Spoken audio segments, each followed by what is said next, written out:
Ladies and gentlemen, boys and girls, we are back with another top 10 list. Today we are talking quarterbacks. As always, like, share, subscribe. All we do is talk, is trying to blow up. Let's get it going, boys. Here with Moody and Isaiah. What's going on? What's good, y'all? How y'all doing? We're here to talk about the hardest position to play in the NFL today, in my opinion. DB, I agree. Other than DB, yeah, not sir. yeah, I'm gonna go with that. Tackle's hard. I think tackle's hard. Tackle's but hard. cor- Corner, at least tackle you in a little bit of confined space though. Corner, yeah, man, you you can got get to cooked run up as out fast. Yeah, you got to run backwards as fast as dudes run forwards. So, like, there. And Yeah, Tariq Hill I runs can't. around in his sleep. Tariq, Jamar Chase, like you got guys that are like, oh, I gotta stay in front of this dude. That's tough. All right. I mean, I guess I'll start it out with my honorable mentions.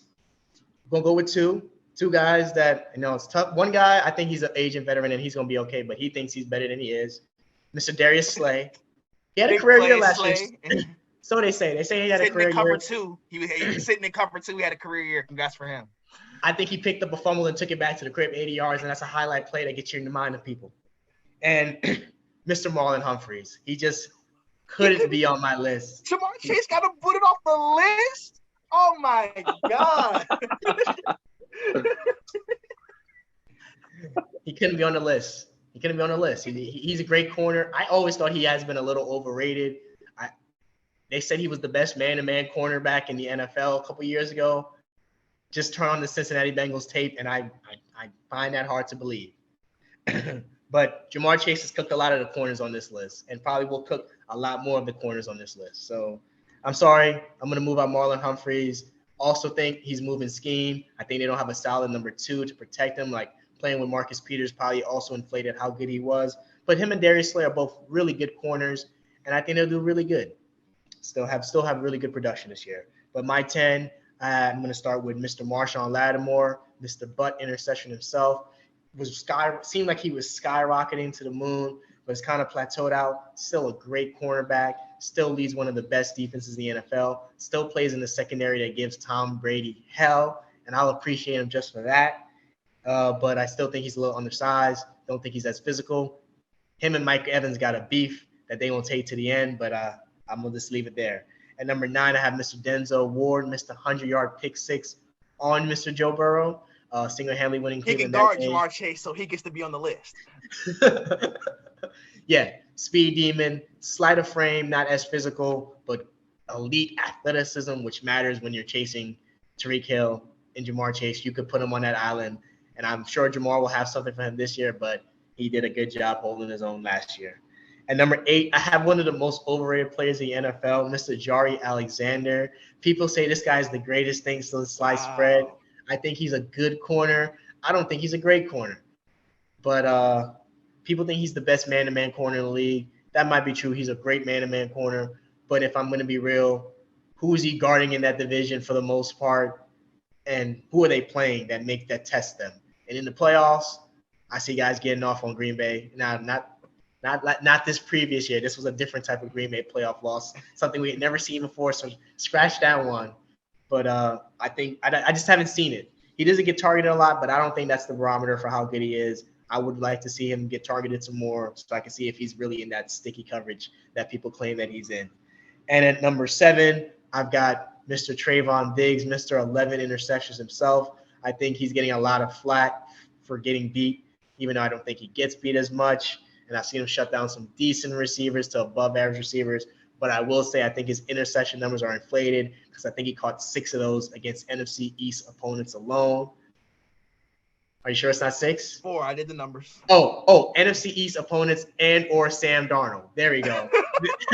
There we go. I fixed it. Well, yeah, that's how you're throwing another 2, I guess, huh? All right. And that's all I got to say about that. I didn't count any of the other counterfeit ones that I left. I know he picked up Justin Herbert, Tom Brady. Mac Jones is a rookie, but that's all I got to say. Half his interceptions came from Sam Darnold or a quarterback playing in the NFC East. Probably inflated numbers. If he could repeat. Darius Slay played all those guys too.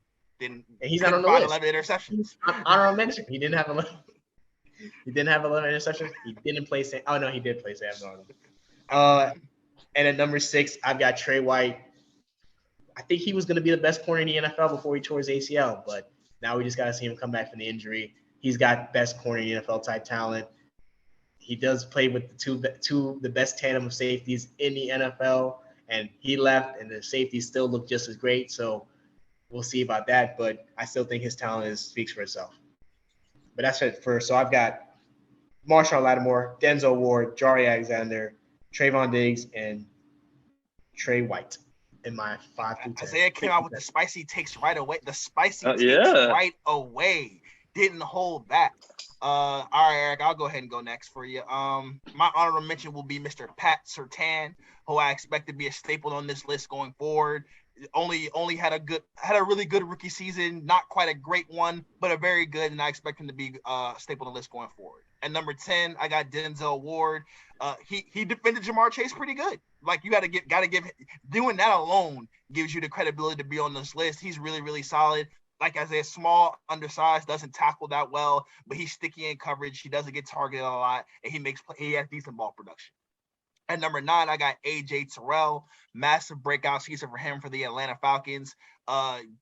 Amazing in coverage, especially considering he was the one of the 2 good people on that defense. He followed guys around. He was able to take big-time receivers out of the game. He just has to do it more consistently.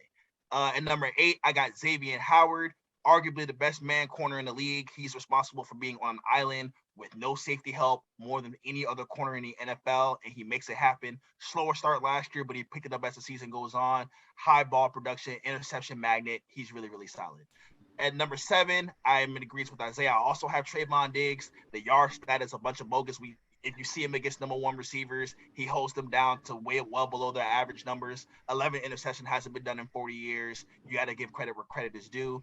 And at number 6, I got you, Marlon Humphrey. You're still really, really good. Jamar Chase just beat up on you. It happens. He's going to do that to everybody. But being elite in the run game as well, I think helps boost his case. He also forces a lot of fumbles, Peanut Tillman-like, forcing turnovers. He just asking him to guard Jamar Chase one-on-one with no help isn't good coaching. It's not good coaching. 200? You can't ask him to do it. 200? If you ask him to do it, 260. It's gonna be bad. If you ask him to do it, it's gonna be bad. But overall, Marlon Humphrey is still one of the best corners in the game. He just has one guy he can't match up with. So I'll go back through: Denzel Ward, AJ Terrell, Xavier Howard, Trayvon Diggs, Marlon Humphrey. That's bad. All right, going through mine. Honorable mention, I have Carlton Davis. Number 10, I have Marlon Humphreys. He had to be on the list because he's great, but damn, Jamar Chase cooked your ass. I'm sorry. You were a toasted marshmallow that day. Anyway, number 9, I have Marshawn Lattimore. Isaiah said it best, but interception. I think he's still great. I mean, with that front 7, he's been having a lot of favors. Number 8, I have Denzel Ward, the 100-yard pick 6 off Joe Burrow and defending Jamar Chase. And I think he's definitely one of the better overall blend for a corner.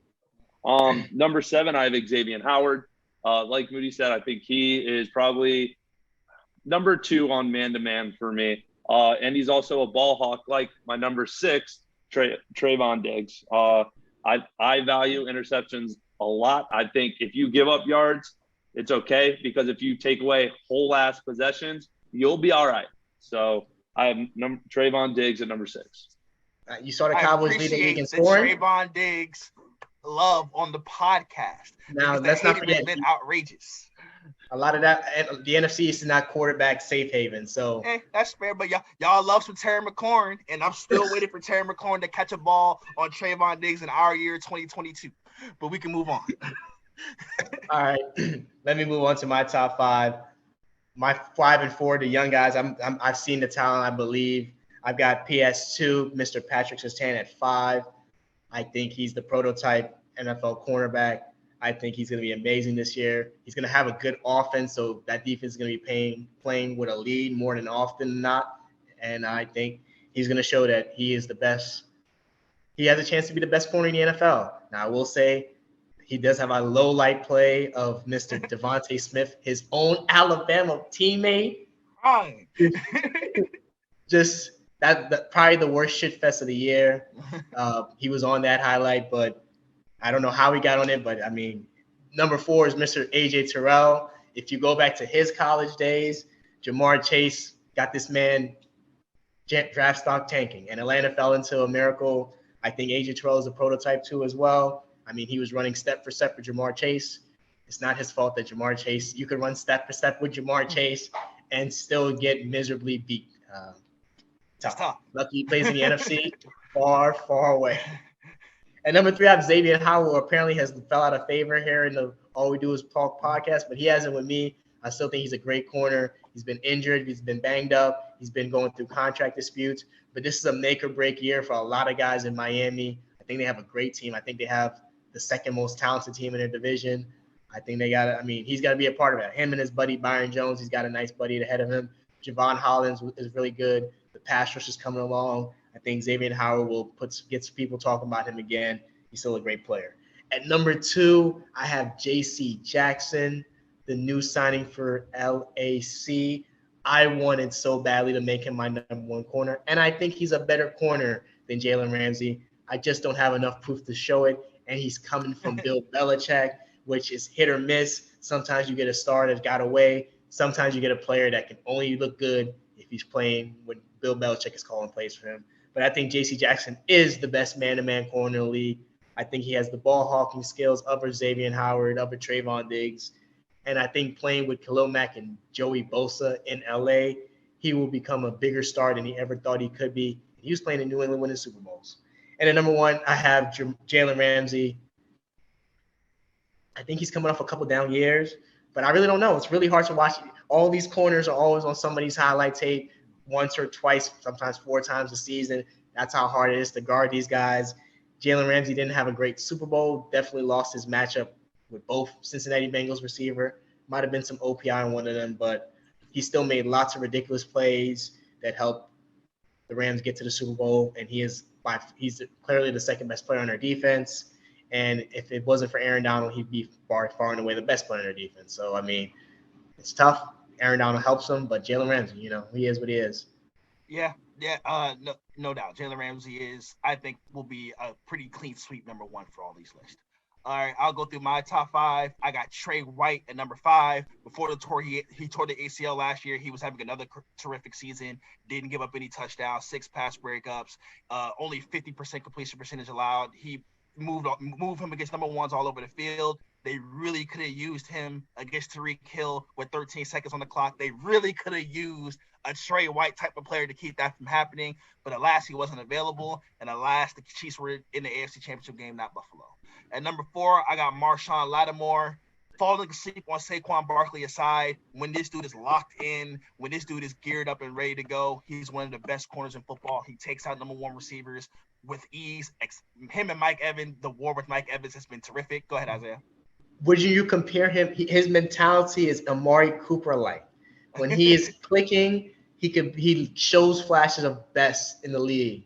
Yeah. But when he isn't clicking, he looks like he doesn't care. Yeah, he's one of those guys. I think Trayvon Diggs has the same issue that when it's lesser receivers, when it's lesser players, he doesn't take them as seriously. And if you're gonna take tier 2, tier 3 receivers not seriously, you're gonna get cooked up because these quarterbacks are that good, these receivers are that good, and the rules are bent that way.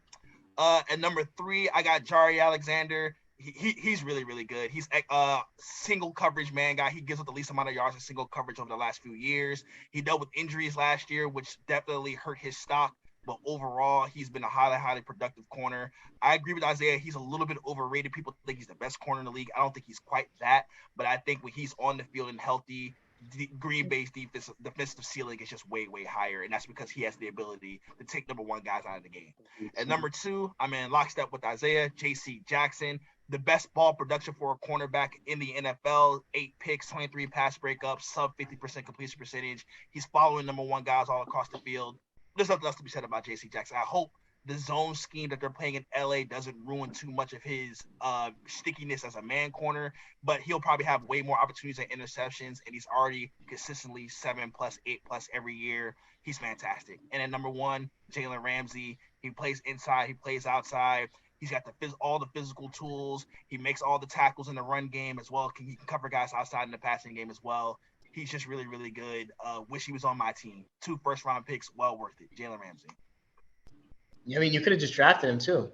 I think you recall that's somebody who I was rooting for that year, but we decided to take a running back in the top 5 instead. No Bosa, no Ramsey. But you got Zeke. Yay, running backs. Woo-hoo. All right, go ahead, Eric. All right, so my top 5, I have Tre'Davious White as well. I think obviously that pairing with the safeties helps him out a lot, but I still think he is an elite corner in this league. Number 4, I got AJ Terrell. I think he is one of maybe 2 decent defensive players on the Atlanta Falcons. Yeah, but he is elite. And then number 3, I have the same top 3 as Moody, Jair Alexander, J.C. Jackson, Jalen Ramsey. Another list with a consensus. I mean, I don't know about consensus. You had a couple of spicy takes in there with other than Humphrey and Slay. Other than PS2 and Marlon Humphreys, if I had swapped those 2, we'd all have the same top 10. Yeah. I'm going first for rookies and breakout because on my thing, and I'm going rookie first, my note says too much sauce. It's that simple. Sauce Gardner is going to be a top 5 corner by the end of the year. This guy is prototype. He's a cover 3 corner, press man that's built to play in Robert Saleh's scheme in New York. Scheme fit, player fit, mentality fit, city fit. It's that simple. And Adoree Jackson is my breakout candidate. Sneakily was one of the best man-to-man corners last year in the NFL. Stayed the most healthy he had in a long time and will be the New York Giants' number 1 corner this year. Adoree Jackson has always had the talent, ability, and athleticism. I think he's finally going to put it together and be worth that contract he got. And I think it's only $10 million per year, so I think it'll be a steal if he becomes a top 15 corner. Yeah, all Adoree has to do is stay on the field. We know he's got the talent. Also, he's 5'9", so he can get He's 5'11". They list him at 5'11". He ain't 5'11", but he can lose at the catch point a little bit too often for a guy who's supposed to be a number 1. But as far as athleticism goes, he's second to none. I'll go ahead next. My rookie, Derek Stingley's generational. He's generational, people. There's a reason why he went number 3 overall. He's going to get to sit back in a cover 2 scheme and just watch quarterbacks throw the ball right to where he wants to be, and he's going to make a bunch of plays. I expect him to have a Jamar Chase-like impact on that Houston Texans defense. He's absolutely outstanding, the best athlete at the position, I think, already. He's casually had one of the best cornerback seasons ever in college. No, I literally was listening to a couple people today, and they said the same thing. He looks like the best athlete they ever seen play cornerback. That's the word around town. This guy's got the best hips of all time. He's got Deion Sanders-like hips. So that's the word around town. I've been hearing it. I've been hearing it through the grapevine that these are true acclaims. But yeah, and he's in the right. I ain't out here to saying anything. Derek Stingley is really like that. And my breakout guy will be Christian Fulton from LSU, currently plays for the Tennessee Titans. He's going to get more snaps this year. He dealt with some injuries last year, getting caught up with the NFL game, NFL speed. But camp, he's been really, really good. Looks like he settled in that Mike Vrabel defense. And I expect him to be a really, really tough man corner, following guys all over the field. Christian Fulton, Tennessee Titans. Yeah, go ahead. I was just saying, I like his teammate, Caleb Farley, to come back from his ACL and he can come back. That could be a good cornerback duo. Yeah, so I'll start with rookie. I'm going Marcus Jones for the Patriots. Just Bill Belichick and his history of developing corners. I'm just going to bank off that. Y'all 2 took the clear top 2 rookies, so I'm just going to go with the GOAT on the sidelines. All right, and my breakout. Right. You might be the most right in the end. That guy probably will make more plays that matter than Sauce Gardner and Derek Stingley. And I don't even think the Patriots are going to be that nice. But my breakout is J.C. Horn. Slight bias, but I think he played well while he was healthy. Coming back from a broken foot, I think he'll ascend up some charts. Yeah, J.C. Horn's a good one. Really, really like Marcus Jones. Tiny dude, but extremely Adoree Jackson-like. That's what Marcus Jones reminds me of. Adoree Jackson-like, super speed, undersized, but he's going to make lots of plays in that Belichick scheme. A faster Malcolm Butler. That's why they brought Malcolm Butler back, is what I heard was the reason. So I've heard his name's in the grapevine too. His name's getting out there. So, and like Eric said, people just might be banking on Bill Belichick saying, "I'm about to make this guy amazing." But anything else to say about these guys other than they play a hard position, and a lot of these guys are still going to get cooked this year. Yeah, give these guys a little bit of slack, people. Corners get beat. It's gonna happen. These receivers are too good. These quarterbacks are too good. The rules don't let. They're gonna enforce illegal contact, which is the worst penalty in the NFL. It's gonna hurt cornerbacks even more. Give these guys a little bit of credit, man. They're doing the best they can. All right. Remember to like, comment, subscribe, share. We're blowing up this football season. It's year 2. Big plans for year 2.